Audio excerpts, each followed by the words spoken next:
નમો દ્વૈ સૌહરિહંતાણમ નમો દ્વૈ સૌદાનમ નમો દ્વૈ સૌહાર્યાન નમો દ્વૈ સૌજાયાન નમો દ્વૈ સૌત્રિકાવતી સાવનમ ઓમકારમિંદુ સંયુક્ત નિત્યમ ધ્યાયંતિ યોગિન કામદમોક્ષનો શ્રી ઓંકારાય નમો નમઃ મંગળમ ભગવાન મંગળમ કુટુંબોની મંગળમ કુંકુંડાર્યો જૈન્દ્રમો સુમંગળમ નમઃ સમય સ્નાનાય સ્વાનુભૂત્યા ચકાસ્તે ચિત્તવાય ભવાય સર્વમાં વિભાવ નિરુધની દાતા. નિયમસાર ભગવાન કુંકુંદાચાર્ય રચિત નિયમસાર તથા મુનિવાર પદ્મપ્રબંધારી દેવ રચિત તાત્પર્ય વૃત્તિ ટીકા એનો સ્વાધ્યાય ચાલે છે. એમાં છઠ્ઠો અધિકાર નિશ્ચય પ્રત્યાખ્યાનનો અધિકાર, એની ગાથા 98 અને તે પછીથી કળશ 133 સુધી સ્વાધ્યાય કર્યો છે. હવે આજે આગળ સ્વાધ્યાય લઈએ 99ની ગાથા, કુંકુંદાચાર્ય ભગવાનની ગાથા 99. મમત્તિમ પરિવજ્જામિ મમત્તિમ ઉત્થિદો આલંબણમ ચ મે આદા અવશેષમ ચ ઓષરે. સંસ્કૃતમાં ગાથા છે. મમત્વમ પરિવર્જયામિ નિર્મમત્વમ ઉપસ્થિત આલંબનમ ચ મે આત્મા અવશેષમ ચ વિસૃજામિ. ગુજરાતીમાં ગાથા છે. પરિવર્જું છું હું મમત્વ નિર્મમ ભાવમાં સ્થિત હું રહું. અવલંબું છું મુજ આત્મને અવશેષ સર્વ હું પરી રહું. અહીંયા આ સકળ વિભાવના સંન્યાસના ત્યાગની વિધિ કહી છે. પહેલા એનો અન્વયાર્થ જોઈએ.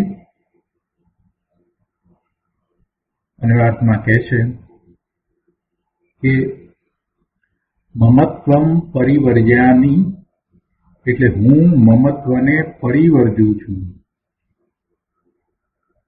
અને નિર્મમત્વમ ઉપસ્થિત અને નિર્મમત્વમાં સ્થિત રહું છું. હું મમત્વને પરિવર્જું છું અને નિર્મમત્વમાં સ્થિત રહું છું. આત્મા મે આલંબનમ ચ અવશેષમ ચ વિસૃજામિ. આત્મા મારું આલંબન છે અને બાકીનું હું તજું છું.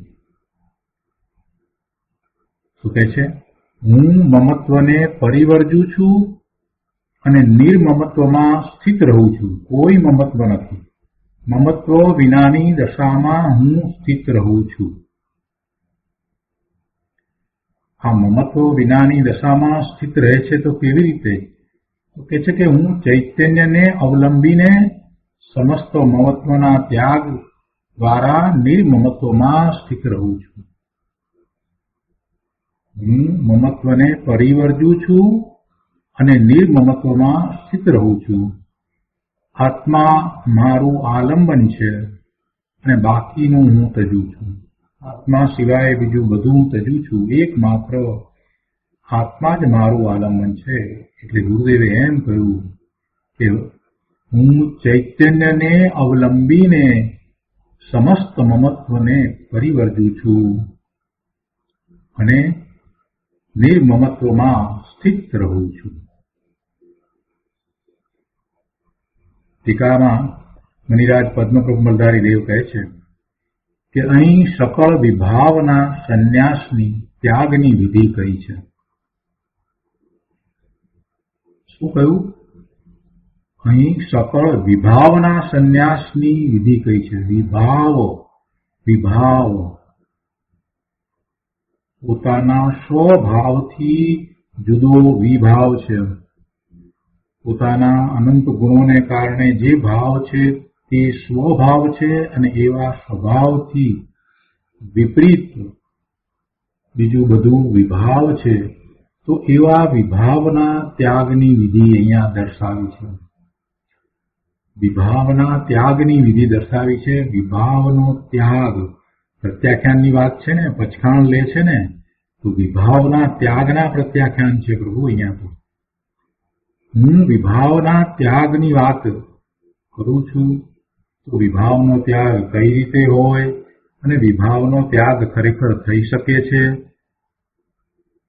તો કઈ રીતે થાય, આટલી તો મને સમજ હોવી જોઈએ. અન્યથા વિભાવનો ત્યાગ થાય કઈ રીતે? તો એ વિભાવના ત્યાગની અહીંયા વિધિ દર્શાવી છે. અહીં સકળ વિભાવના સંન્યાસની ત્યાગની વિધિ કહી છે. કેમ કે મમત્વ જે છે એ પણ શું છે? મમત્વ, એકત્વ, આ બધું શું છે? એ બધો વિભાવ જ છે ને. આત્માને તો એ વિભાવ ભાવ જ છે ને. શરીર સાથે એકત્વ મમત્વ કરે કે પર પદાર્થો સાથે એને એકત્વ મમત્વ કે ઇષ્ટ અનિષ્ટપણાની બુદ્ધિ થાય, પણ એ બધો ભાવ તો વિભાવ છે ને. તો એ સમસ્ત વિભાવનો ત્યાગ, સકળ વિભાવના ત્યાગની વિધિ અહીંયા દર્શાવી છે કે કઈ રીતે એ થઈ શકે. જો અહીંયા પ્રત્યાખ્યાન છે, પ્રત્યાખ્યાન એટલે પ્રતિજ્ઞા છે. વિભાવ ભાવે ન થવાની પ્રતિજ્ઞા. પ્રતિક્રમણ હતું એમાં એમ હતું કે પોતે વિભાવ ભાવોથી સ્વરૂપ તરફ, સ્વભાવ ભાવ તરફ પાછો ફરે છે. અહીંયા હવે પાછો ફર્યો છે તો ફરીને વિભાવ ભાવે ન થવાની પ્રતિજ્ઞા કરે છે. તો વિભાવ ભાવે ન થવાય એની વિધિ શું, કઈ રીતે એ શક્ય છે? અને એ અહીંયા આ ગાથામાં દર્શાવ્યું છે કે મમત્વને પરિવર્જું છું અને નિર્મમત્વમાં સ્થિત રહું છું. તો કઈ રીતે? તો કે આત્મા છે એના આલંબને, ચૈતન્ય માત્રના આલંબને, એક ચૈતન્યને જ અવલંબીને સમસ્ત મમત્વને છોડું છું અને એમ એ નિર્મમત્વમાં હું સ્થિર રહું છું. એટલે મને હવે કોઈ વિભાવ ભાવ ઉત્પન્ન જ થતા નથી. એમ આ સકળ વિભાવના સંન્યાસની વિધિ અહીંયા દર્શાવી છે. તો ટીકામાં મુનિરાજ કહે છે કે સુંદર કામિની કાંચન એટલે સુવર્ણ, ધન, સંપત્તિ બધું આવી ગયું. સુંદર કામિની કાંચન વગેરે સમસ્ત પરદ્રવ્ય ગુણ પર્યાયો પ્રત્યે મમકારને એટલે મારાપણાને હું તજું છું. જો પર પદાર્થો તો એને ગ્રહ્યા જ નથી. પર પદાર્થોને તો એને વાસ્તવમાં ગ્રહ્યા જ નથી, પરંતુ એના પ્રત્યેનો મમકાર, એના પ્રત્યેનું મમત્વ, મારાપણું, એ મારાપણું એને અનાદિનું છે. તો તજવાનું શું છે? શેનો ત્યાગ કરવાનો છે? એવા મમત્વનો.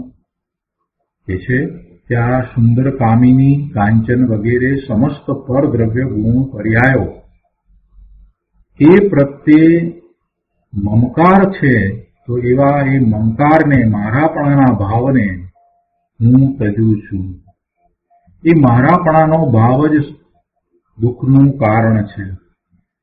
જગતના પદાર્થો પ્રત્યે મારાપણાનો ભાવ છે તે જ દુઃખનું કારણ છે. વાસ્તવમાં જીવે પરપદાર્થો ક્યારેય ગ્રહ્યા જ નથી. એને ગ્રહણ પરપદાર્થોનું ક્યારેય હતું નહીં, વર્તમાનમાં પણ નથી અને ભવિષ્યમાં પણ હોય નહીં. માત્ર પરપદાર્થ પ્રત્યેનું મમત્વ, એકત્વ, પરપદાર્થ મારા છે, સારા છે તે રૂપે હું છું, એમાં શરીર પણ આવી જાય અને સામે બિરાજમાન તીર્થંકર પરમેશ્વર જીનેશ્વર ભગવાન હોય, ગણધર ભગવાન હોય તો એ પણ આવી જાય, કે શાસ્ત્ર હોય કે આચાર્ય ભગવાન ગુરુ હોય તો એ પણ આવી જાય. એટલે સમસ્ત પરદ્રવ્ય ગુણ પર્યાયો પ્રત્યેના મારાપણાનો જે ભાવ, એ ભાવને હું તજું છું. પર પ્રત્યે મારાપણાનો ભાવ એને મમકાર કયો છે. આ પરદ્રવ્ય, સુંદર, કામિની, કાંચન વગેરે એટલે ધન, લક્ષ્મી, સુવર્ણ, મિલકત એ બધું તો દૂર રહ્યું, એ એનાથી દૂર છે. છતાં એના પ્રત્યેનો જે ભાવ એ મારા છે અથવા એ સારા છે, એના ઇષ્ટ બુદ્ધિ કે અનિષ્ટ બુદ્ધિ, એને તો છોડે છે. પણ અહીંયા તો કહે છે કે સમસ્ત પરદ્રવ્ય, ગુણ, પર્યાયો પ્રત્યે મમકારને હું તજું છું. એટલે સો સિવાય બીજું બધું પર, અને એ પર પ્રત્યેનો મમકાર એને હું તજું છું. એમ એ વિભાવ ભાવને છોડે છે. અહીંયા એમ કહ્યું ને કે સકળ વિભાવના સંન્યાસની વિધિ. સકળ વિભાવના સંન્યાસની વિધિ કઈ? તો સકળ વિભાવ ભાવ છૂટે કઈ રીતે? તો આ રીતે છૂટે છે. અને એમાં આલંબન આત્માનું છે. આત્માના આલંબને એ સમસ્ત વિભાવનો ત્યાગ કરે છે. એને આપણે પ્રત્યાખ્યાન કહીએ છીએ, પચખાણ કહીએ છીએ. આગળ કહે છે કે પરમ ઉપેક્ષા લક્ષણથી લક્ષિત નિર્મમકારાત્મક આત્મામાં સ્થિત રહીને અને આત્માને અવલંબીને, શું કહ્યું? આ છોડવાની વાત કરી તો એમાં એમ કહ્યું કે પરમ ઉપેક્ષા લક્ષણથી લક્ષિત. પરમ ઉપેક્ષા લક્ષણ, પરમ ઉપેક્ષા એટલે શું?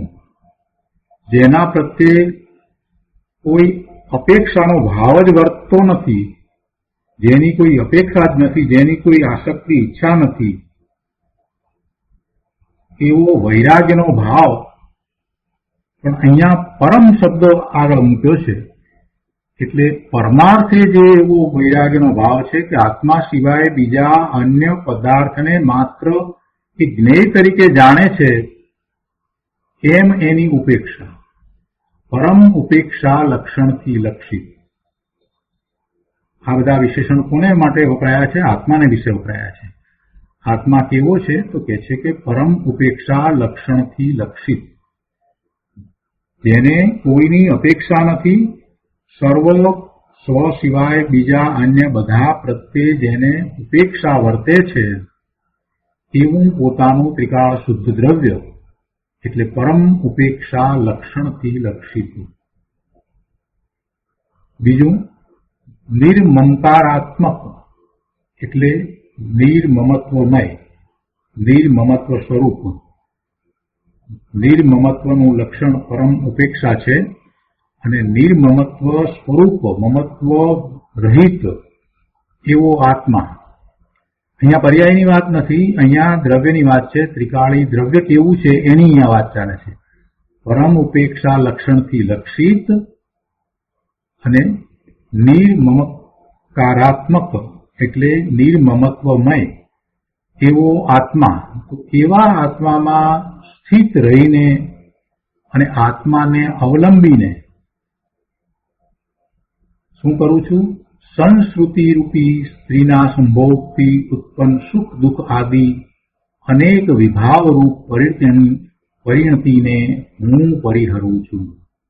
એમ આત્મામાં રહીને, આત્માને અવલંબીને, એકમાત્ર આત્મામાં, ચૈતન્યમાં એકાગ્રતા કરીને આ સંસ્કૃતિ એટલે સંસાર રૂપી સ્ત્રીના સંયોગથી ઉત્પન્ન સુખ દુઃખ આદિ. સુખ એટલે સુખનો આભાસ, કેમ કે સંસારના સંયોગથી સુખ નથી હોતું, સુખનો આભાસ હોય છે. તો એવા સુખનો આભાસ અને દુઃખ આદિ અનેક વિભાવ રૂપ પરિણતિને હું પરિહરું છું. એ સુખ દુઃખ એ બધું વિભાવ રૂપ પરિણમન છે, સ્વભાવ રૂપ પરિણમન નથી. સુખનો આભાસ એને અનુભવવું કે દુઃખને અનુભવવું, એ બેમાંથી એક પણ આત્માનો સ્વભાવ નથી, એટલે એ વિભાવ રૂપ પરિણતિ છે. તો એવી વિભાવ રૂપ પરિણતિને હું પરિહરું છું. શું વાત હતી મૂળ વાત ગાથાની અંદર? કે હું મમત્વને પરિવર્જું છું અને નિર્મમત્વમાં સ્થિત રહું છું. અને કઈ રીતે એમ કરું છું તો કહે છે કે આત્મામાં રહીને, આત્માના આલંબને હું બાકીનું બધું તજું છું. આત્મા મારું આલંબન છે, એટલે એમ આત્માના આલંબને હું સર્વ મમત્વને તજું છું અને એમ નિર્મમત્વ ભાવમાં સ્થિત રહું છું. આ મૂળ ગાથાની વાત છે. એટલે નિર્મમત્વ ભાવમાં રહું છું એમ ત્યાં ગાથા ન કહ્યું. એનો અર્થ ટીકાની અંદર મુનિવર પદ્મબ્રહ્મચારી દેવે એમ કર્યો કે સર્વ પ્રકારના વિભાવ ભાવો ને હું તજું છું, એનાથી રહિત હું રહું છું. કેમ કે નિશ્ચય પ્રત્યાખ્યાનનો અધિકાર ચાલે છે, તો નિશ્ચય પ્રત્યાખ્યાનના અધિકારની અંદર પોતે વિભાવ ભાવે ન થવાના પ્રત્યાખ્યાન કરે છે. તો સમસ્ત પ્રકારના વિભાવ ભાવથી રહિત જો એને રહેવું હોય, એવી પ્રતિજ્ઞા કરવી હોય, એવા પછખાણ લેવા હોય, તો એ કઈ રીતે થાય? તો આત્માના આશ્રય, આત્માને અવલંબીને, આત્મામાં રહીને એ શક્ય છે. એટલે અહીંયા કહે છે પોતે હજી સંસાર અવસ્થામાં છે, તે છતાંય સિદ્ધની અવસ્થા થઈ નથી, તે છતાં પણ આ થઈ શકે છે. તો એની વિધિ બતાવતા કહે છે કે જે સંસાર છે એ સંસારના સંયોગે, સંસાર શું છે? સંસાર તો એના રાગ દ્વેષના ભાવ છે, એ એનો સંસાર છે. જગતના પદાર્થો કાંઈ એનો સંસાર નથી. તો એવા એના રાગ દ્વેષના ભાવ જે એનો સંસાર છે, તો એવા સંસારના સંયોગે જે સુખ અને દુઃખની કલ્પના છે, એ સઘળો વિભાવ ભાવ છે અને એવા વિભાવ ભાવને છોડે છે. આત્મા તેને છોડે છે? એ વિભાવ ભાવને છોડે છે, એટલે કે એ સ્વભાવ ભાવે રહે છે. તો વિભાવ ભાવ ઉત્પન્ન જ નથી થતા એવી દશા એને નિશ્ચયથી પ્રત્યાખ્યાન કહ્યા છે. એટલે કહે છે કે સુંદર, કામિની, કાંચન વગેરે સમસ્ત પરદ્રવ્ય ગુણ પર્યાયો પ્રત્યે મમકારને હું તજું છું. પરમ ઉપેક્ષા લક્ષણથી લક્ષિત નિર્મમકારાત્મક આત્મામાં સ્થિત રહીને અને આત્માને અવલંબીને સંસ્કૃતિ રૂપી સ્ત્રીના સંભોગથી ઉત્પન્ન સુખ દુઃખાદી અનેક વિભાવ રૂપ પરિણતિને હું પરિણમું છું. તો ટીકાનો આપણે આ રીતે થોડો અર્થ કર્યો છે. વિશેષ અર્થ, પ્રયોજનભૂત વાત આપણે પૂજ્ય ગુરુદેવ પાસેથી સમજીએ. નિયમસાર પ્રવચન સદગુરુ પ્રવચન પ્રસાદ ભાગ બીજો, પાના નંબર 544. અહીંયા 99મી ગાથા અને એના અન્વયાર્થ પછીથી ગુરુદેવ કહે છે કે અહો ચિદાનંદી ચૈતન્ય મારો સ્વભાવ છે. શું કહે છે? ચિદ આનંદ, જ્ઞાન અને આનંદ. જ્ઞાન આનંદ એવો મારો સ્વભાવ છે. હું ચૈતન્ય સ્વરૂપ છું. ચિદાનંદી ચૈતન્ય મારો સ્વભાવ છે. કેમ એમ કહ્યું? શરૂઆત કેમ આ રીતે કરી ગુરુદેવે? મૂળ ગાથાની ટીકા ને ન લેતા ગુરુદેવે આ રીતે કેમ શરૂઆત કરી? કેમ કે જે પ્રત્યાખ્યાન કરવાનું છે એ પ્રત્યાખ્યાન પોતાના સ્વભાવના આશ્રય તેમાં સ્થિર થઈને કરવાનું છે. એટલે એવો પોતાનો સ્વભાવ છે કે જ્યાંથી એને જ્ઞાન અને આનંદની દશા પ્રગટ થાય છે. એટલે પહેલા તો એને એ વાતનો નિર્ણય હોવો જોઈએ કે પોતે ભગવાન આત્મા જ્ઞાન આનંદ સ્વરૂપ છે અને એવા જ્ઞાન આનંદ સ્વરૂપે થતાં પોતાને સમગ્ર પ્રકારના વિભાવ રહિત દશા થઈ જાય છે. એટલે ગુરુદેવે પહેલી જ વાત આ મૂકી દીધી. કેમ કે મૂળ વાત, સમગ્ર સારભૂત વાત તો એ હતી ને કે હું ચૈતન્યને અવલંબીને સમસ્ત મમત્વને ત્યાગું છું. એટલે ચૈતન્યને અવલંબીને ત્યાગું છું ત્યારે પહેલી વાત ચૈતન્યની જ આવે.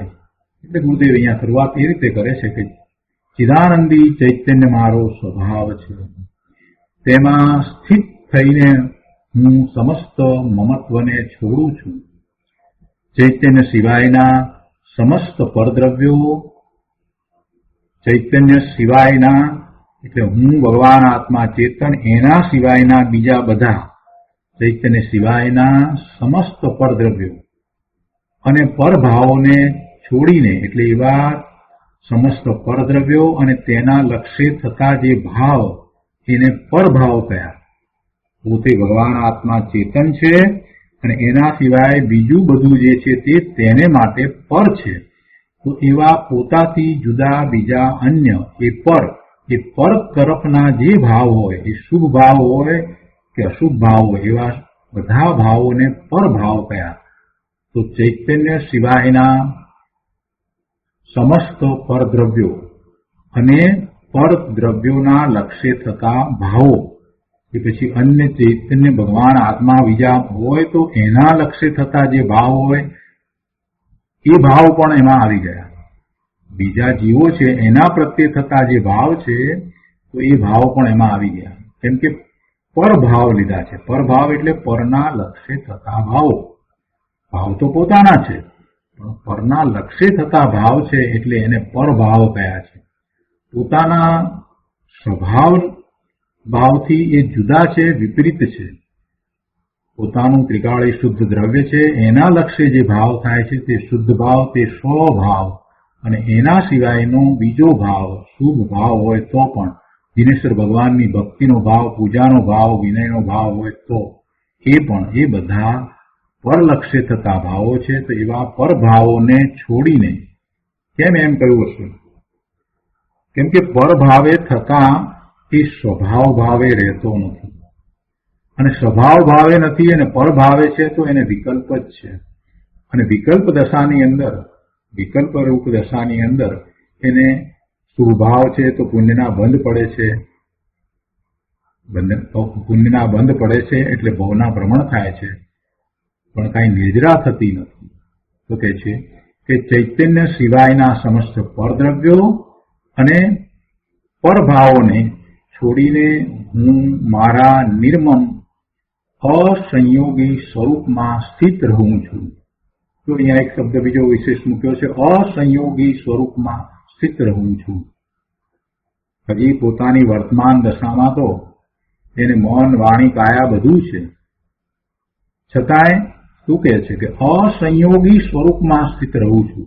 એટલે પોતાનું ત્રિકાળ શુદ્ધ સ્વરૂપ છે તે અસંયોગી છે. 13મા ગુંફાને જે દશા છે એ કેવળી ભગવાનની દશા છે, કેવળ જ્ઞાન થયું છે અર્યંત પરમેશ્વરને. એ દશા છે એમાં પણ મન, વાણી અને કાયાનો યોગ રહ્યો છે. એટલે એમાં પણ એમ કહ્યું કે સયોગી કેવળી, એને સયોગી કેવળી ગયા છે. એને 14મા ગુણસ્થાને અયોગી કેવળી ગયા. તો એ દશાનો વિચાર કરીએ તો હજી યોગ તો છે, મન, વાણી અને કાયાનો યોગ છે. અહીંયા કહે છે કે મન, વાણી, કાયાનો યોગ ભલે રહ્યો, પણ એવા યોગ વિનાનું જે મારું ત્રિકાળ શુદ્ધ સ્વરૂપ છે, જે અસંયોગી છે, જે અસંયોગી સ્વરૂપ છે, જેને કોઈનો સંયોગ નથી, એવું મારું ત્રિકાળ શુદ્ધ સ્વરૂપ છે. એવા શુદ્ધ સ્વરૂપને વિશે હું સ્થિત રહું છું. ચૈતન્ય સિવાયના સમસ્ત પરદ્રવ્યો અને પરભાવોને છોડીને હું મારા નિર્મમ મમત્વ વિનાના અસંયોગી સ્વરૂપમાં સ્થિત રહું છું. જુઓ, આનું નામ પ્રત્યાખ્યાન છે. વિભાવ ભાવમાં ન જવું એવું પ્રત્યાખ્યાન, વિભાવ ભાવે ન થવું એવી પ્રતિજ્ઞા, એવા પચખાણ. વિભાવ ભાવ, સ્વભાવ ભાવ સિવાય બીજો બધો વિભાવ ભાવ છે. પણ મુનિવરની એવી દશા છે, કુંકુંદાચાર્ય ભગવાનની પણ એવી દશા છે કે પોતે સ્વભાવ ભાવે થાય છે તો એમને કોઈ વિભાવ ભાવ થતો જ નથી. 7મા 6 ગુણસ્થાને ઝૂલતા મુનિરાજને 7મા ગુણસ્થાનની દશાની અંદર કોઈ વિકલ્પ નથી, કોઈ વિભાવ ભાવ નથી. 6 આવે છે તો પણ કોઈ પણ વિકલ્પ છે એનું સ્વામિત્વ નથી, એટલે વિભાવ ભાવનું સ્વામિત્વ એમને હોતું જ નથી. 6 ગુણસ્થાને અંશે શુદ્ધ પરિણતિ છે અને અંશે શુભ પરિણતિ છે. તો શુભ પરિણતિ વખતે પણ એમને જે વિભાવ ભાવ છે, શુભ ભાવ છે, તો એવા શુભ ભાવનું કર્તાપણું કે સ્વામિત્વ હોતું જ નથી. એટલે એવા કુંકુંદાચાર્ય ભગવાન જેવા કે પદ્મપ્રબંધધારી દેવ જેવા કે અમૃતચંદ્રાચાર્ય ભગવાન જેવા જે મહાન આચાર્યો થયા એ બધાની આવી જ દશા હતી. એટલે અહીંયા એમ કે છે કે હું સ્થિત રહું છું. આ સ્થિત રહું છું નો અર્થ અહીંયા આ રીતે છે. કોઈને એમ થાય કે જો પોતે પોતાના અસંયોગી સ્વરૂપમાં સ્થિત થઈ જાય તો કેવળ જ્ઞાન થઈ જાય. તો કેવળ જ્ઞાન થઈ જાય. તો અહીંયા શું એનો અર્થ છે? અહીંયા કઈ રીતે નિશ્ચય પ્રત્યાખ્યાનની વાત છે? તો આ રીતે પ્રત્યાખ્યાનની વાત છે. આગળ કહે છે કે તેમાં એક આત્મા જ પોતાનું આલંબન છે. આત્મા જ પોતાનું અવલંબન છે. આત્માના અવલંબને જ પ્રત્યાખ્યાન થાય છે. એ સિવાય દેવ, ગુરુ વગેરે કોઈ નિમિત્તના અવલંબનને રાગાદિનું પ્રત્યાખ્યાન થતું નથી. દેવ, ગુરુ, શાસ્ત્ર આ બધાનું અવલંબન હોય, પણ એ અવલંબન કેવું છે? વ્યવહાર અવલંબન છે. એ બધા નિમિત્તો છે. અવલંબન તો આત્માનું જ હોય. શુભ ભાવનું પણ અવલંબન હોય. એના દ્વારા પણ પ્રત્યાખ્યાન થતું નથી, પછખાણ થતા નથી. પછખાણ તો શેના કરવાના છે? વિભાવ ભાવથી પ્રત્યાખ્યાન કરવા છે, એનું પછખાણ છે. તો નિશ્ચય પ્રત્યાખ્યાન અધિકારમાં કોઈ પણ પ્રકારના વિભાવ ભાવો ન થાય એવી પ્રતિજ્ઞા છે. તો એવી પ્રતિજ્ઞા કોના અવલંબને થાય? તો સ્વરૂપના અવલંબને થાય, રાગના અવલંબને ન થાય. કે દેવ ગુરુના અવલંબને પણ એ ન થાય. દેવ, ગુરુ, શાસ્ત્ર પ્રત્યેનો જે ભાવ, પૂજા, ભક્તિ, વિનય, અહોભાવ, એ બધું એ શુભભાવરૂપ છે અને એ તો બંધનું કારણ છે. માત્ર સ્વભાવ ભાવે થાય છે તો શુદ્ધ ભાવે થાય છે. એ વખતે ઉપયોગ પણ શુદ્ધ છે. તો ત્યારે એને કોઈ વિકલ્પ નથી. એટલે એને વિભાવ ભાવરૂપ પરિણતિ થતી જ નથી. એમ એને પ્રત્યાખ્યાન થાય છે. પણ શુભભાવ રાગ આદિના અવલંબને પ્રત્યાખ્યાન થતું નથી. પરના અવલંબને તો રાગ થાય છે. તે રાગ પોતે અપ્રત્યાખ્યાન છે. રાગ પોતે અપ્રત્યાખ્યાન છે. તે રાગ આત્માના સમ્યક દર્શન, જ્ઞાન કે ચારિત્ર કોઈનું કારણ નથી. રાગ આત્માના સમ્યક્ત્વનું કારણ નથી. આત્માને સમ્યક તો થાય તો પોતાના આશ્રય થાય છે, સ્વભાવના આશ્રય થાય છે. માટે જ્ઞાની કહે છે કે હું એક આત્માને જ અવલંબું છું અને સમસ્ત પરભાવને છોડું છું. ચૈતન્યને અવલંબતા પરભાવો છૂટી જાય છે. ચૈતન્યને પોતાના શુદ્ધ સ્વરૂપને અવલંબતા સમગ્ર પરભાવો ઉત્પન્ન થતા જ નથી. એમ પરભાવો છૂટી જાય છે. અહીંયા એમ નથી કે પહેલા એને વિભાવ ભાવ થયા, પરના લક્ષ્ય ભાવ થયા અને હવે એને છૂટી ગયા, એવી વાત નથી. એ વાત તો પહેલા પ્રતિક્રમણના અધિકારમાં આવી ગઈ. પરમાર્થ પ્રતિક્રમણમાં એમ કહ્યું કે પોતે વિભાવ ભાવે થયો હતો, ત્યાંથી પોતે સ્વ તરફ વળે છે અને સ્વભાવ ભાવે થાય છે. હવે જયારે એ સ્વભાવ ભાવે થયો છે તો હવે પ્રતિજ્ઞા કરે છે કે મારે વિભાવ ભાવે થવું જ નથી. એટલે નિશ્ચય પ્રત્યાખ્યાનની વાત ચાલે છે. તેમાં નિશ્ચય પ્રત્યાખ્યાનની અંદર તો એને પરભાવ ઉત્પન્ન થતા જ નથી. અહીંયા એ વાત એ રીતે લીધી છે કે ચૈતન્યને અવલંબતા પરભાવો છૂટી જાય છે એટલે ઉત્પન્ન થતા જ નથી અને તે જ નિશ્ચયથી પ્રત્યાખ્યાન છે. જો આ ગાથાનો સમગ્ર સાર ગુરુદેવે આ રીતે પહેલા જ આપી દીધો અને હવે ટીકાની વાતને ગુરુદેવ સમજાવે છે. ગુરુદેવ અહીંયા કહે છે કે અહીં સકળ વિભાવની, સંન્યાસની, ત્યાગની વિધિ કહી છે. મુનિવરે એમ કહ્યું કે સુંદર, કામિની, કાંચન વગેરે સમસ્ત પરદ્રવ્ય ગુણ પર્યાયો પ્રત્યે મમકારને હું તજું છું. પરમ ઉપેક્ષા લક્ષણથી લક્ષિત નિર્મમકારાત્મક આત્મામાં સ્થિત રહીને અને આત્માને અવલંબીને સંસ્કૃતિ રૂપી સ્ત્રીના સંભોગથી ઉત્પન્ન સુખ દુઃખ આદિ અનેક વિભાવરૂપ પરિણતિને હું પરિહરું છું. આ વાત કરી. ગુરુદેવ અહીંયા એક સરસ વાત પહેલા મૂકે છે અને પછી આગળ એને વિસ્તાર કરે છે. ગુરુદેવ અહીંયા કહે છે કે કંચન અને કામિનીની ચોકી આડી શ્યામની રામની રમતને તે જ લૂંટે. કંચન અને કામિની ચોકી આડી શ્યામની રામની રમતને તે જ લૂંટે. રામ એટલે આત્મા, રામ પોતે ભગવાન આત્મા, એની રમત એટલે પોતે પોતાના સ્વભાવ ભાવે રહે છે, આત્મામાં રમણતા કરે છે. તો એવી રમણતાને, એવા ચારિત્રને લૂંટનાર કોણ છે? તો કે છે કે કંચન અને કામિની ચોકી આડી શ્યામની, એ જ એને લૂંટનાર છે, એ રમતને લૂંટનાર છે, એ આત્મામાં જવા દેતા નથી, એવી એ ચોકી છે. ચૈતન્ય સ્વરૂપ આત્માની ભાવના છોડીને જે જીવ કંચન અને કામિનીની ભાવના કરે છે તે જીવને ચૈતન્ય રામની રમણતા લૂંટાય છે. ચૈતન્યની જ ભાવના કરવા જેવી છે અને પરની ભાવના કરવા જેવી નથી.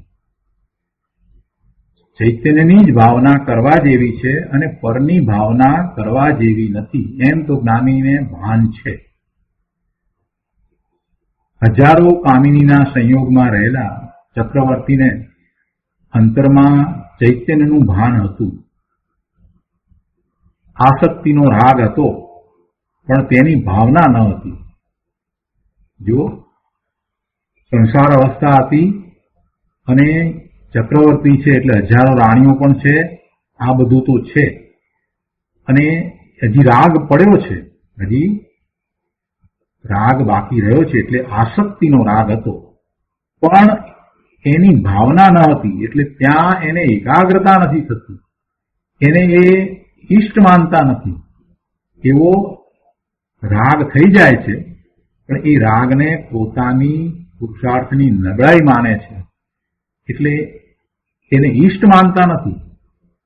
એવા રાગને એ પોષતા નથી, અને જેને પોષતા નથી એ પછી સુકાઈ જાય છે. જેને પોષણ નથી મળતું એ સુકાઈ જાય છે. એટલે ચક્રવર્તીને અંતરમાં ચૈતન્યનું ભાન હતું. પોતે ભગવાન આત્મા ચેતન જ્ઞાન સ્વરૂપ છે, સુખ આનંદ શાંતિ જ્ઞાનની મૂર્તિ છે, એ ભાન ચક્રવર્તીને હતું. અને છતાંય સંસાર અવસ્થા છે ત્યારે આસક્તિનો રાગ પણ હતો, પણ એની ભાવના ન હતી, એમાં એકાગ્રતા ન હતી. ભાવના તો ચૈતન્યની જ હતી, ચક્રવર્તી છે. અને અહીંયા તો સમ્યક દ્રષ્ટિ ચક્રવર્તીની વાત લીધી છે કે જે કેવળ જ્ઞાન પ્રગટ કરી અને મોક્ષે જવાના છે. 16મા, 17મા અને 18મા તીર્થંકર ભગવાન શાંતિનાથ, કુંતુનાથ ને અરનાથ ભગવાન એ ચક્રવર્તી હતા અને એ તીર્થંકર પણ હતા. તો જે ચક્રવર્તી છે અને જે મોક્ષે જવાના છે એની અહીંયા વાત લીધી છે, એટલે કહે છે કે એમને ભાવના તો ચૈતન્યની જ હતી. અને આગળ કહે છે કે મુનિને તો એવો આસક્તિનો રાગ પણ હોતો નથી. મુનિ દશા છે ને, મુનિ દશા એટલે પૂર્ણ નિર્ગ્રંથ દશા છે, પૂર્ણપણે નિર્ગ્રંથ દશા. સર્વ પ્રકારના પરિગ્રહથી રહિત થયા છે. બાહ્યમાં 10 પ્રકારના પરિગ્રહ અને અંતરંગ 14 પ્રકારના પરિગ્રહનો જેણે ત્યાગ કર્યો છે એવા નિર્ગ્રંથ મુનિની વાત અહીંયા છે. તો કહે છે કે મુનિને તો એવો આસક્તિનો રાગ પણ હોતો નથી, તેમને તો આત્મામાં સ્થિરતા થતા કંચન કામિની પ્રત્યેનો રાગ સર્વથા છૂટી ગયો છે. ગૃહસ્થપણામાં જ્ઞાનીને પરિગ્રહની મમતા સર્વથા છૂટે નહીં. જ્ઞાની હોય, સમ્યક દ્રષ્ટિ હોય અને ગૃહસ્થ હોય તો એને પરિગ્રહની મમતા સર્વથા છૂટે નહીં, પણ તેને અંતરમાં ભાન છે કે આ પરિગ્રહથી જુદો હું ભગવાન આત્મા છું. આ સ્ત્રી અથવા સ્ત્રી હોય તો સમ્યક દ્રષ્ટિ, તો આ પતિ કે આ એના કુટુંબીજનો, એ બધાથી જુદો હું છું એવું સતત ભાન રહે છે. કે પછી આ સંપત્તિ એ બધા મારા નથી, એનાથી હું જુદો છું, એમાં મને સુખની પ્રાપ્તિ નથી, એ મને ઈષ્ટ નથી, એમ એને સતત ભાન રહે છે. તેમજ તેનાથી કોઈને સુખ નથી એવી એમની શ્રદ્ધા છે, એવી એમની દ્રષ્ટિ છે. જગતને પરિગ્રહમાં મુખ્ય બે છે, સ્ત્રી અને કંચન. તેથી તેની મુખ્યતાથી અહીંયા વાત કરી છે. પણ ખરેખર તો ગુરુદેવ કહે છે કે ખરેખર તો સમેત શિખર વગેરે તીર્થ હોય કે દેવ ગુરુ શાસ્ત્ર હોય તો તે પણ સ્વથી જુદા પરદ્રવ્ય છે અને તેની પણ મમતા હું છોડું છું. એના પ્રત્યેનો રાગ શુભ ભાવ એને પણ હું છોડું છું. પરદ્રવ્ય પ્રત્યે મમતા હોય તો રાગનું પ્રત્યાખ્યાન થતું નથી. પરદ્રવ્ય પ્રત્યે મમતા હોય તો રાગનું પ્રત્યાખ્યાન થતું નથી. કેમ કે પરદ્રવ્ય પ્રત્યે મમતાનો ભાવ છે એ જ રાગ છે. ભલે એ શુભ રાગ હોય તો પણ એ રાગ છે. અને અહીંયા તો એને પચખાણ લેવા છે કે રાગ ન થાય એવા પચખાણ લેવા છે, એવું પ્રત્યાખ્યાન કરવું છે. તો પછી રાગનું પ્રત્યાખ્યાન કરવું હોય તો પરદ્રવ્ય પ્રત્યેની મમતાનો ભાવ એને છોડવો જ પડે. અને એ એમને નહીં છૂટે. એ શેના આધારે છૂટશે? તો પોતાના સ્વરૂપના આધારે છૂટશે. સ્વરૂપનું અવલંબન લેતા છૂટશે. બીજી કોઈ રીત નથી. આગળ અહીંયા કહે છે કે ચૈતન્ય સ્વરૂપ મારો આત્મા પરમ ઉપેક્ષા લક્ષણથી લક્ષિત એવા નિર્મમ સ્વરૂપ છે. આત્માના અવલંબને એને પ્રત્યાખ્યાન થાય છે ને, એટલે આત્માની વાત કરી છે. અને એને અહીંયા ગુરુદેવ વિસ્તારપૂર્વક સમજાવે છે કે ચૈતન્ય સ્વરૂપ મારો આત્મા પરમ ઉપેક્ષા લક્ષણથી લક્ષિત એવા નિર્મમ સ્વરૂપ છે. એમાં મમત્વ છે જ નહીં. આત્મામાં મમત્વ છે જ નહીં. અને પરમ ઉપેક્ષા લક્ષણથી એ લક્ષિત છે. એને કોઈની અપેક્ષા નથી. પરદ્રવ્ય પ્રત્યેની પરમ ઉપેક્ષા તે જ નિર્મમત્વનું લક્ષણ છે. પરદ્રવ્ય સ્વથી જુદું બીજું બધું પર, એવું પરદ્રવ્ય અને પરદ્રવ્યના લક્ષ્ય થતા જે ભાવ છે તો પોતાના પણ એને પણ પરભાવ કયા. એ બધાને જયારે એને છોડવા છે તો એની શ્રદ્ધા કેવી હોય? તો કે છે કે પરદ્રવ્ય પ્રત્યેની પરમ ઉપેક્ષા એને હોય. અને એ જ નિર્મમત્વનું લક્ષણ છે. એને મમત્વ નથી એમ ક્યારે કહેવાય કે એને સમગ્ર પ્રકારે પરદ્રવ્ય અને પરદ્રવ્યના પ્રત્યે થતા ભાવો એનું વલણ છૂટી જાય ત્યારે એને નિર્મમત્વ છે. કે છે પરદ્રવ્ય પ્રત્યેની પરમ ઉપેક્ષા તે જ નિર્મમત્વનું લક્ષણ છે. તો આવું તો એનું સ્વરૂપ છે. નિર્મમત્વ સ્વરૂપ છે. આત્માનું સ્વરૂપ જ એવું છે. પરમ ઉપેક્ષા લક્ષણથી લક્ષિત અને નિર્મમત્વ એવું તો એનું સ્વરૂપ છે. એટલે એનું લક્ષ કરતા એને પર્યાયની અંદર પણ એ નિર્મમત્વનો ભાવ પ્રગટ થાય છે. પોતાનું દ્રવ્ય મમત્વ રહિત, એકત્વ રહિત છે. એ પરમ ઉપેક્ષા લક્ષણથી લક્ષિત છે એવું એનું દ્રવ્ય છે. તો એવા દ્રવ્યનું લક્ષ કરતા ત્યાં એકાગ્રતા કરતા વર્તમાન જ્ઞાનની પર્યાયની અંદર એને મમત્વ રહિત દશાનો અનુભવ થાય છે એમ કહેવાનો આશય છે. કેમ કે આત્માનું આવું સ્વરૂપ છે માટે એવી એની દશા થાય છે.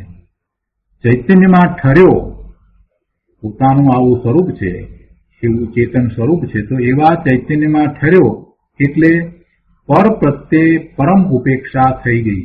આ પર પ્રત્યે પરમ ઉપેક્ષા થઈ એ તો વર્તમાન પર્યાયની વાત કરી. પણ પોતાનું સ્વરૂપ જ એવું પરમ ઉપેક્ષા લક્ષણથી લક્ષિત છે એવો ભગવાન આત્મા છે. એમાં કોઈ મમત્વ છે જ નહીં. એમાં કોઈ એવો ગુણ નથી કે જેને કારણે એને મમત્વ થાય કે રાગ થાય.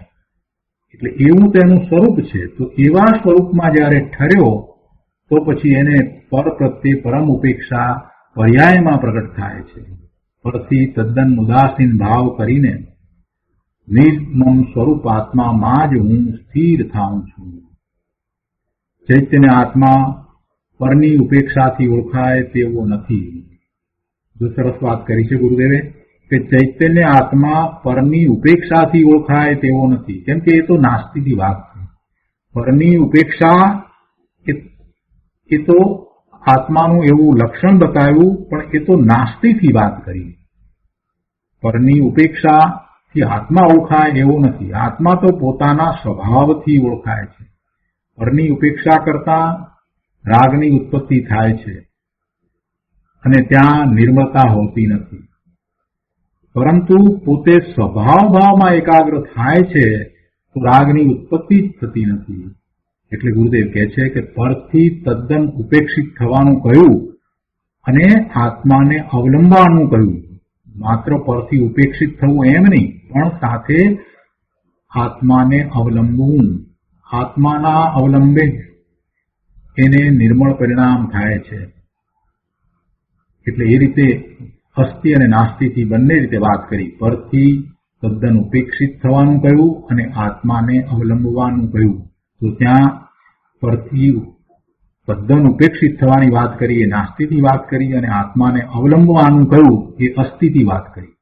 પરનું અવલંબન છોડીને એકલા શુદ્ધ આત્માને જ મારું અવલંબન બનાવીને હું સંસાર રૂપી સ્ત્રીના સમાગમથી ઉત્પન્ન એવા સુખ દુઃખ આદિ અનેક વિભાવરૂપ પરિણતિને પરિહરું છું.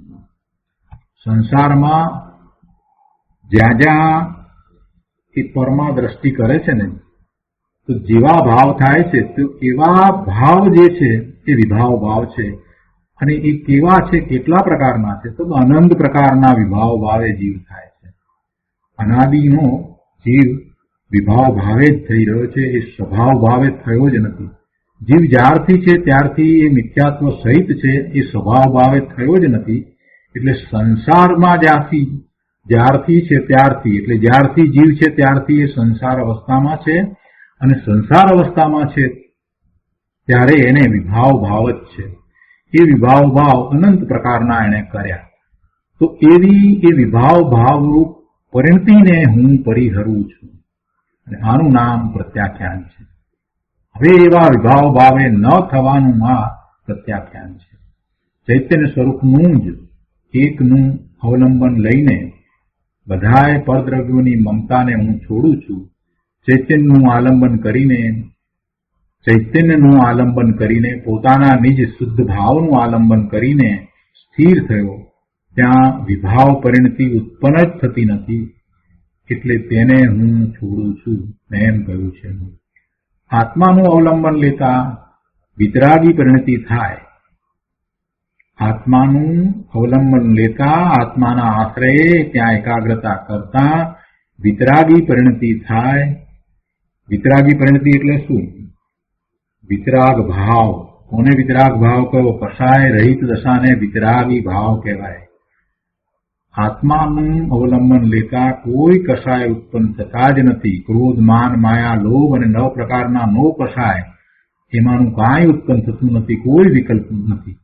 એટલે આત્માનું અવલંબન લેતા વિતરાગી પરિણતિ થાય અને રાગ આદિની ઉત્પત્તિ થતી જ નથી અને એનું નામ જ પ્રત્યાખ્યાન છે.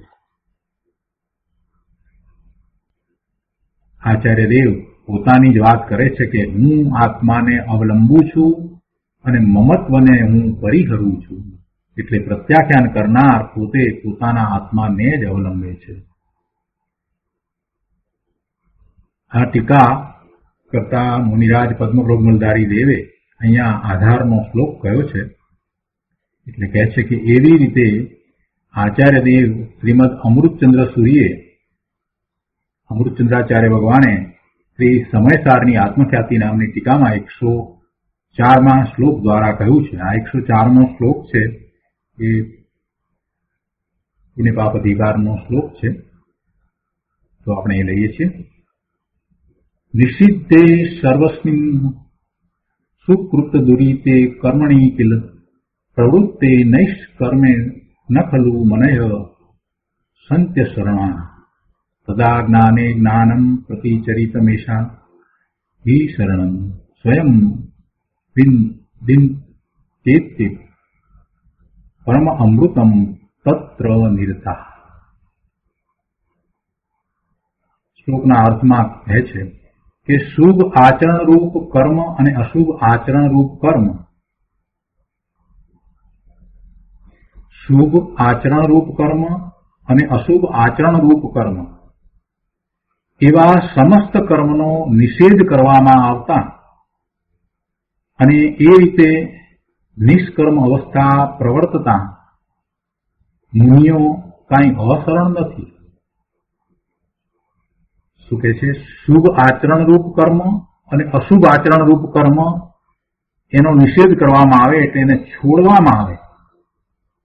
શું કહે છે કે એવા સમસ્ત કર્મનો નિષેધ કરવામાં આવતા, શુભ અને અશુભ બંને પ્રકારના કર્મોનો નિષેધ કરવામાં આવતા. કર્મ એટલે અહીંયા કાર્ય, શુભ આચરણરૂપ કાર્ય અને અશુભ આચરણરૂપ કાર્ય, એવા સમસ્ત કાર્યોનો, એવા કર્મોનો નિષેધ કરવામાં આવતા અને એ રીતે નિષ્કર્મ અવસ્થા પ્રવર્તતા મુનિઓ કાંઈ શરણ વિનાના થઈ જતા નથી, એટલે કે અશરણ થતા નથી.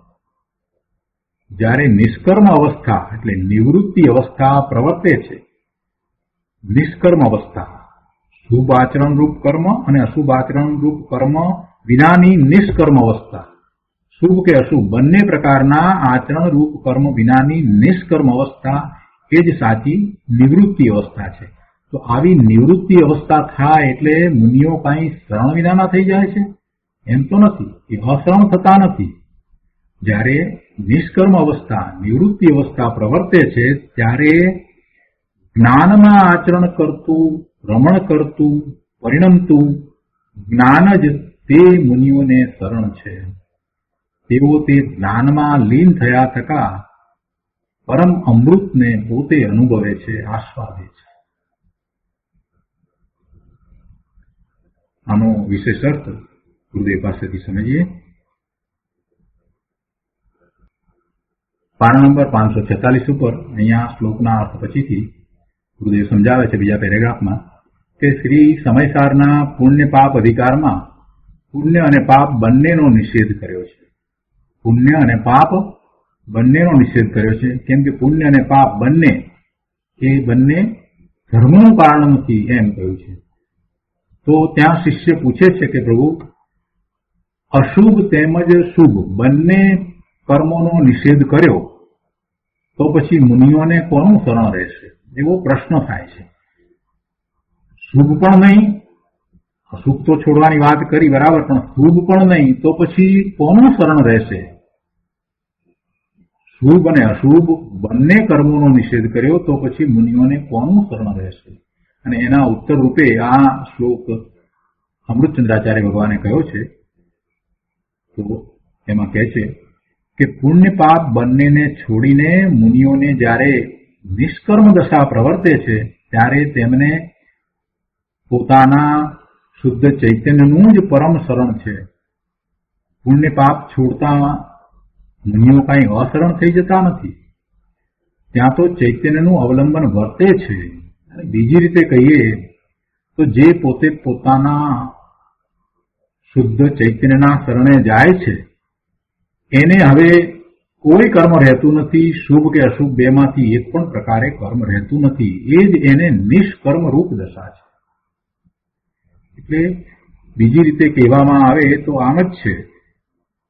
એ કર્મને છોડે એમ કહેવું એ તો વ્યવહાર છે. વાસ્તવમાં તો એ પોતે પોતાના સ્વરૂપના આશ્રય જાય છે અને એમ એ નિષ્કર્મ થાય છે. એટલે શુભ અને અશુભ બંને કર્મોથી રહિત એવી એમની દશા થાય છે. અને એ દશામાં શું છે તો કે છે કે એમાં એ જ્ઞાન ભાવે થઈ જાય છે. પોતે જ્ઞાન સ્વભાવી ભગવાન આત્મા જ્ઞાન ભાવે પરિણમી જાય છે. એ વાત કરી છે. કે છે અહીંયા કે ત્યારે તેમને પોતાના શુદ્ધ ચૈતન્યનું જ પરમ શરણ છે. પુણ્ય પાપ છોડતા મુનિઓ કાંઈ અશરણ થઈ જતા નથી. ત્યાં તો ચૈતન્યનું અવલંબન વર્તે છે. પોતાનું દ્રવ્ય ત્રિકાળ શુદ્ધ ચૈતન્ય દ્રવ્ય જ્ઞાન સ્વરૂપ ચૈતન્ય જ્ઞાન જ્ઞાન જ્ઞાન પોતે જ્ઞાન સ્વભાવી ભગવાન આત્મા છે, ચેતન. પોતાનું ચૈતન્ય દ્રવ્ય છે એને અવલંબે એ નિષ્કર્મરૂપ દશામાં પ્રવર્તે છે. વર્તમાન જ્ઞાનની પર્યાય પોતાના ચેતનમાં એકાગ્ર થાય છે. એટલે પોતે જ્ઞાન સ્વભાવે થાય છે. પોતે જ્ઞાન સ્વરૂપ છે તો એવા જ્ઞાન સ્વરૂપમાં એકાગ્રતા કરતા વર્તમાન જ્ઞાનની પર્યાય હવે અભેદ થઈ જાય છે. કે પોતાના જ્ઞાન સ્વરૂપ સાથે અભેદ થાય છે. હવે ભેદ રહેતો નથી. પોતે જ્ઞાન સ્વરૂપી ભગવાન આત્મા અને એનું લક્ષ કરનારી આ વર્તમાન જ્ઞાનની પર્યાય એમ ભેદ રહેતો નથી, એ અભેદ થઈ જાય છે. કોઈ દેપણું નથી, દ્વૈત નથી, અદ્વૈત છે. એમ જ્ઞાનમાં લીન થયેલું જ્ઞાન જ પરમ શરણ છે. જ્ઞાનમાં લીન થયેલું જ્ઞાન જ પરમ શરણ છે. એવું જ્ઞાન તે જ પ્રત્યાખ્યાન છે. મુનિઓ તો પુણ્ય પાપને છોડીને ચૈતન્યના અવલંબને વિતરાગી અમૃતને પીએ છે, વિતરાગી રસને પીએ છે. તેઓ કાંઈ અશરણ નથી. માટે પ્રત્યાખ્યાન કરનારને પોતાનો એક શુદ્ધ ચૈતન્ય આત્મા જ પરમ શરણ છે અને તેના અવલંબને જ પ્રત્યાખ્યાન હોય છે. આ પ્રત્યાખ્યાનની રીત બતાવી.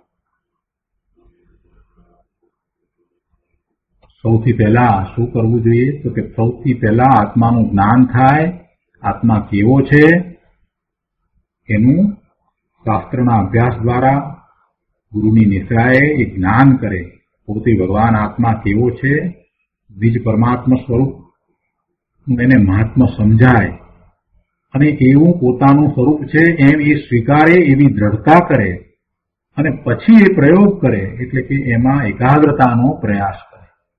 પ્રથમ આત્માનું જ્ઞાન થયા પછી તેમાં એકાગ્રતા કરે, તેને રાગનું પ્રત્યાખ્યાન હોય છે.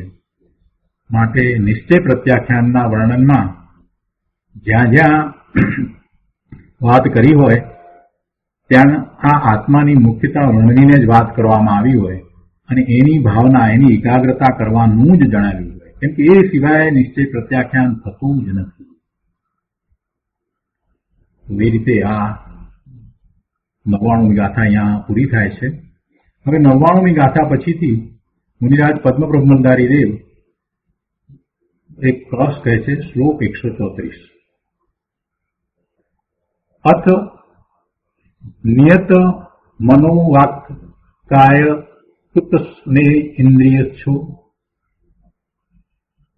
ભવવનભી સમુત્થમ મોહયાદ સમૂહમ કનક યુતિ વાંછામ્યહમ સર્વશક્તા પ્રબલતર વિશુદ્ધ ધ્યાનમયા ત્યજામી.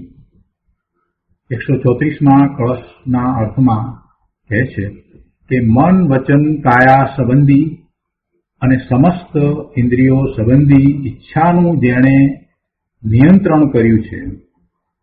નિયંત્રણ કરવું એટલે એની પર કાબુ મેળવવો, સંયમન કરવું, ઈચ્છાઓનું નિયંત્રણ કરવું. મન, વચન, કાયા સંબંધી અને સમસ્ત ઇન્દ્રિયો સંબંધી ઈચ્છાનું જેણે નિયંત્રણ કર્યું છે એવો હું હવે ભવસાગરમાં ઉત્પન્ન થતા મોહરૂપી જળચર પ્રાણીઓના સમૂહને, મોહરૂપી જળચર પ્રાણીઓ, મોહરૂપી જળચર પ્રાણીઓના સમૂહને તેમજ કનક અને યુવતીની વાંછાને અતિ પ્રબળ વિશુદ્ધ ધ્યાનમયી સર્વશક્તિથી તજું છું. પ્રબળ તર કહ્યું છે ને અહીંયા ગાથાની અંદર, પ્રબળ તર કહ્યું છે એટલે અતિ પ્રબળ વિશુદ્ધ ધ્યાનમયા એટલે વિશુદ્ધ ધ્યાનમયી સર્વશક્તિથી તજું છું. કોને તજું છું? કનક અને યુવતીની વાંછાને. એની પહેલા શેને તજવાની વાત કરી? મન, વચન, કાયા સંબંધી અને સમસ્ત ઇન્દ્રિયો સંબંધી ઈચ્છાનું જેને નિયંત્રણ કર્યું છે એવો હું હવે ભવસાગરમાં ઉત્પન્ન થતા મોહરૂપી જળચર પ્રાણીઓના સમૂહને તજું છું. એટલે મોહને તજું છું અને આ કનક અને આ યુવતીની વાંછા ને અતિ પ્રબળ વિશુદ્ધ ધ્યાનમયી સર્વશક્તિથી તજું છું. અને હું કેવો છું? તો કે છે કે મેં મન, વચન, કાયા સંબંધી અને સમસ્ત ઇન્દ્રિયો સંબંધીની ઈચ્છા છે એનું નિયંત્રણ કર્યું છે એવો હું છું. એનો વિશેષ અર્થ આપણે ગુરુદેવ પાસેથી સમજીએ. પાના નંબર 547 ઉપર અહીંયા કહે છે કે આત્માના સ્વભાવમાં મન, વચન, કાયાનો અભાવ છે. આત્મા આત્માના સ્વભાવમાં, આત્માનો સ્વભાવ તો એના ગુણ પ્રમાણે હોય ને. આત્માના ગુણો જે છે, અનંત ગુણ છે, એ અનંત ગુણની અંદર આ મન, વાણી, કાયા એ કાંઈ આવતું નથી. એ મન, વાણી, કાયા રહિત છે. એટલે આત્માના સ્વભાવમાં મન, વચન, કાયાનો તો અભાવ છે. એમ જેણે પ્રથમ નિર્ણય કર્યો હોય તેને જ આત્મામાં એકાગ્રતાથી મન, વચન, કાયા ઉપર વિજય પ્રાપ્ત થાય છે. આવો જેને નિર્ણય હોય કે મન, વાણી, કાયા મારા સ્વરૂપમાં નથી, એને જ મન, વાણી, કાયા ઉપર વિજય પ્રાપ્ત થાય. અને આત્મામાં એકાગ્રતા કરતા એવો વિજય પ્રાપ્ત થાય. પહેલા એવો નિર્ણય કરે અને પછી આત્મામાં એકાગ્રતા કરે તો મન, વચન, કાયા ઉપર વિજય પ્રાપ્ત થાય. મન, વચન, કાયાથી ભિન્ન ચૈતન્યનું જેને ભાન નથી, મન, વાણી અને કાયા એનાથી જુદો પોતે ભગવાન આત્મા ચેતન છે એવું જેને ભાન નથી તે જીવ મિથ્યાદ્રષ્ટિ છે. જેને મન, વાણી અને કાયાથી ભિન્ન પોતે ભગવાન આત્મા છે એવું જ્ઞાન, ભાન નથી, એવી શ્રદ્ધા નથી, એ મિથ્યાદ્રષ્ટિ છે. અને એવો જીવ એની ઉપર કાબુ મેળવી શકે નહીં. અહીં તો જેને આત્માનું ભાન થયું છે તે જીવ પ્રત્યાખ્યાન કરતા કહે છે કે મેં મન, વચન, કાયા અને ઇન્દ્રિયો સંબંધી સમસ્ત ઈચ્છાઓ ઉપર કાબુ મેળવ્યો છે. એટલે કે તે તરફનું વલણ છોડી દીધું છે. મન, વાણી અને કાયા તો રહેવાના. 13મા ગુણસ્થાન સુધી મન, વાણી અને કાયાનો યોગ હોય છે. પણ એની પ્રવૃત્તિ, મન, વાણી અને કાયાની જે કાંઈ પ્રવૃત્તિ છે તે આત્માથી જુદી છે. એને આત્મા સાથે કાંઈ સંબંધ નથી એવી દ્રઢતા તો 4થા ગુણસ્થાને થઈ જાય છે. 4થા ગુણસ્થાનની ભૂમિકામાં પોતે ભગવાન આત્મા જ્ઞાન સ્વરૂપ છે અને મન, વચન, કાયાથી જુદો છે. અને મન, વચન, કાયાની જે કાંઈ ક્રિયા પ્રવૃત્તિ જે થાય છે તેનો એ કર્તા કે સ્વામી નથી. એ વાત તો એને 4થા ગુણસ્થાનથી સમજાઈ ગઈ છે અને એવી જ એની શ્રદ્ધા હોય છે. એટલે એના સંબંધીની ઈચ્છાઓ ઉપર આવા સમ્યક દ્રષ્ટિએ કાબુ મેળવ્યો છે. અને અહીંયા તો મુનિરાજની વાત છે એટલે એમણે તો દીર્ઘંત દશા પ્રગટ કરી છે. ત્યારે એમને મન, વાણી, કાયા અને ઇન્દ્રિયો સંબંધીની સમસ્ત ઈચ્છાઓ ઉપર કાબુ પ્રાપ્ત કર્યો છે. એટલે કે એ તરફનું વલણ એમને છૂટી ગયું છે. એટલે મુનિરાજ એમ કહે છે કે એવો હું હવે ભવસાગરમાં ઉત્પન્ન થતા જે રાગ, દ્વેષ, મોહરૂપી જળચળ પ્રાણીઓ તેને તજું છું. કેવી રીતે તજું છું? આ મોહરૂપી જળચળ પ્રાણીઓ કયા? કેમ કે ભવસાગર કયો ને તો ભવસાગરની અંદર પ્રાણીઓ હોય, જળચર પ્રાણીઓ હોય, તો એ અપેક્ષાથી મોહને ત્યાં લીધો છે. ભવનું કારણ એવો મોહ, તો એને તજું છું. તો કઈ રીતે તજું છું? તો કે છે કે ધ્યાનના બળથી તજું છું. ધ્યાનના બળથી તજું છું. તેમજ અતિ વિશુદ્ધ આત્મ ધ્યાનના બળથી કનક અને કામિનીઓની વાંછાને પણ છોડું છું. ચૈતન્ય સ્વરૂપમાં એકાગ્ર થતા સમસ્ત પરદ્રવ્યની વાંછા છૂટી જાય છે અને એનું નામ જ પ્રત્યાખ્યાન છે. કોઈ વિભાવ, વિકલ્પ હવે ઉત્પન્ન થતા નથી, એનું નામ જ પ્રત્યાખ્યાન છે. તો આ રીતે આપણે કળશ 134મો અહીંયા પૂરો કરીએ છીએ. ગાથા 99 અને કળશ 134 પૂરા થાય છે. આજનો સ્વાધ્યાય અહીંયા સુધી રાખીએ છીએ. હવે સુખધામ બોલીએ. સુખધામ